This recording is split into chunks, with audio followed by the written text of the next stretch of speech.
Hi, today we have the next case, and today is the last case of this week, and I'll see you next week. But it is the 109th case, and this is titled The Bright Liver on Chest CT. So, this is a small practice tip, and I thought it would be useful because of this case we saw.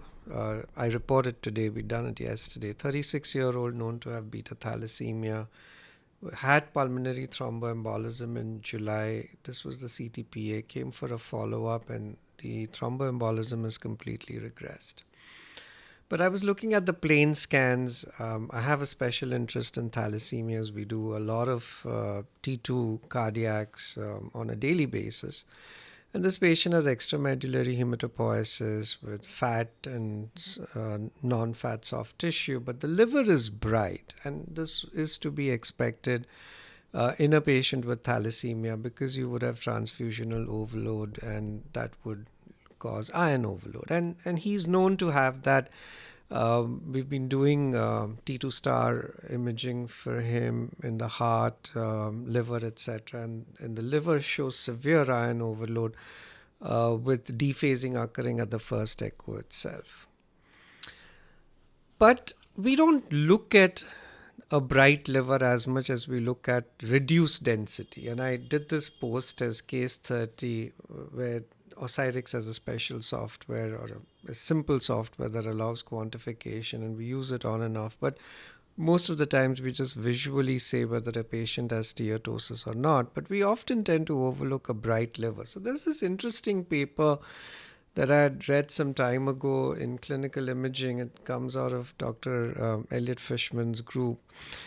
And it's a pictorial, simple pictorial essay on different causes of hyperattenuated or hyperdense liver. And this other common, probably the most common condition causing a hyperdense liver in practice is this one. 63-year-old with arrhythmias, the HU is 120.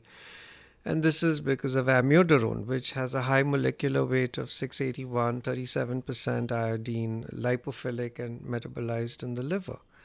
And then there are all of these other causes. Thorotrust, it's unlikely that we'll see a case now. Gold mineral supplements, perhaps, and then Wilson's disease, other transfusional causes, and hemochromatosis.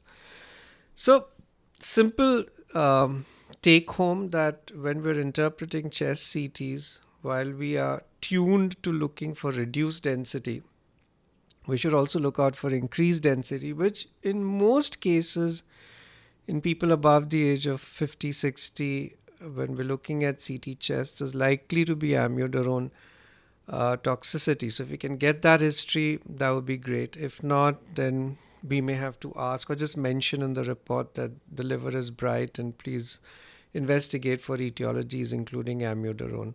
And then if the patient has iron overload from any cause, that history would be with us because these people with thalassemias or other transfusional overload conditions, etc., will present with that history. And the CT chest would be done for a specific reason, and we would know that. It's only with amiodarone and I guess with gold and mineral supplements that we would have to ask and find out. Now, in 10 days, my WhatsApp channel. Thank you so much for viewing this.